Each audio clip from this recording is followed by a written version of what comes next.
Get me pads and a board now. Code Rapid and then a code blue. It's a look inside hospitals dealing with an unrelenting enemy. That red dot, by the way, stands for this patient in this room has COVID. Seen through the eyes of Dr. Karen Friedman, who oversees med school residents in the Northwell Hospital System. North Shore is located just outside of New York City, in one of the most inundated suburbs in the nation. Patient went into cardiac arrest. This is on a COVID unit. They're now trying to resuscitate the patient.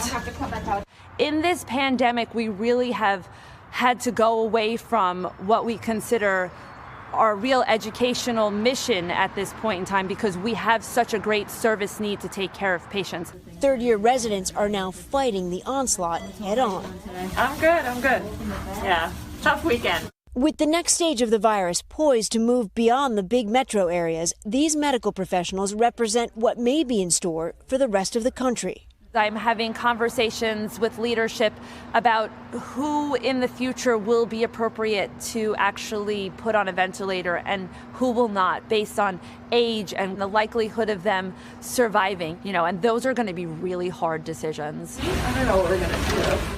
For Dr. Friedman and her residents, this pandemic is personal. Like being asked to call the wife of an elderly COVID patient who could not breathe enough to talk to her himself. And he said, I just want you to tell my wife that I love her and I hope she's okay. And my intern and I walked out of the room and cried outside of the room. That man died less than a week later.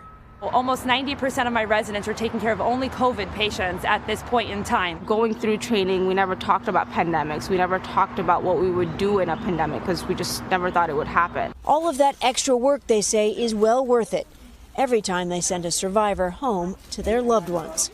I come home to my family, my husband, he's like, this many people died today. And I'm like, well, these are all the people I saw go home today.